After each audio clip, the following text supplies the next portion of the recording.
کہ جو خدا نے کیا ہم اس پر خوش ہیں۔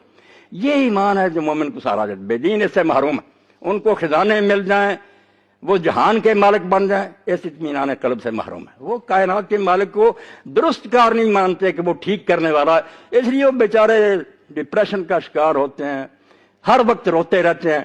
جو اللہ کو مانتا اور یہ سمجھتا ہے کہ جو کر رہا ہے وہ ہم سے زیادہ بہتر، اس کے سامنے ازل سے ابد تک ہے، عرش سے لے کر تحت ثری تک ہے۔ ہم اپنے ہاں دیکھتے ہیں کہ اگر کوئی ڈاکٹر ایسا آپریشن کر رہا ہے کہ ہم نادان لوگ جو نہیں جانتے طب کو کہیں گے ڈاکٹر صاحب کیا کر رہا ہے، مریض کو تکلیف پہنچا رہا ہے، اپنے جیسے انسان کے عمل کو نہیں سمجھ سکتے، حالانکہ وہ ہم جیسا ہی ہے، ہم بھی بے کر لیں سمجھ۔ تو خدائی جہان کو چلانا جس کے لیے جتنا علم اور عقل درکار ہے وہ مخلوق کے پاس ہو ہی نہیں سکتا، یہ محدود ہیں، وہ غیر محدود۔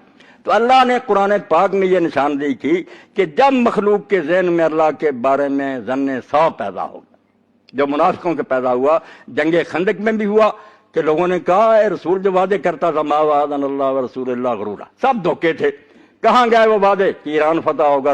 اب تو یہ حالت ہے کہ خندق کھودے ہوئے پخانہ پیشاب کے لیے باہر نہیں نکل سکتے، جان گلے میں آئی، بلاغت القلوب الحناجر، برے گمان کرنے لگے کہ اللہ رسول جھوٹے تھے۔ جو سچے مومن سے انہوں نے کہا بے ایمانو تم بکواس کرتے ہو، جو اللہ اور اس کے رسول نے کہا یہ ہو کر رہے گا، ہوا۔ پھر لوگوں نے دیکھا نا کہ جو اللہ کے رسول علیہ السلام نے سفر ہجرت میں حضرت سراقہ بن مالک سے کہا تھا، تو پیچھا کر رہا تھا کہ سراقہ باز آ جا، کیوں میرا پیچھا کر رہا، میں تیرے بازو میں کسرا کے کنگن دیکھ رہا ہوں، شاہ ایران کے کنگن تیرے پہنائے جائیں گے، اسلام یہاں تک غالب آ جائے۔ اس نے کہا توبہ توبہ کسرا حرم نے، آپ نے ہاں۔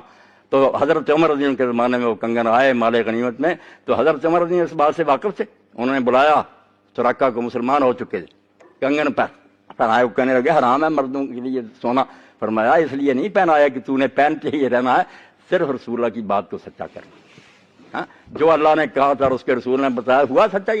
اللہ نے قرآن کی حفاظت کی، رسول اللہ کی سنت کی حفاظت۔ اس لیے آپ کی دعائیں، آپ کا اٹھنا بیٹھنا، یہ بد نصیب لوگ ہیں جو بغیر علم کے کہتے ہیں کہ سنت کوئی چیز نہیں اور حدیث کوئی چیز نہیں۔ جاہلوں نے باتیں بنائے، یہ 250 سال بعد حدیث کی کتابیں نہیں، اتنے جاہل ہیں جنہیں یہ بھی نہیں پتا کہ موطا امام مالک جو ہے، امام مالک 80 ہجری میں پیدا ہوئے، پہلی صدی کی، امام احمد کی کتاب میں شافعی کی۔ تم نالائق ہو لوگ جو کہتے ہیں 250 سال بعد حدیثیں لکھی اور کہتے ہیں یہ افسانے، صرف جاہل ہیں، پڑھتے نہیں، علم سے کورے ہیں۔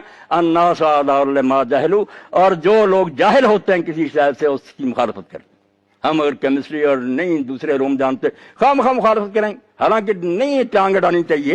جو سنت کے عالم ہیں ان سے پوچھیں کہ سنت کی کتنی برکت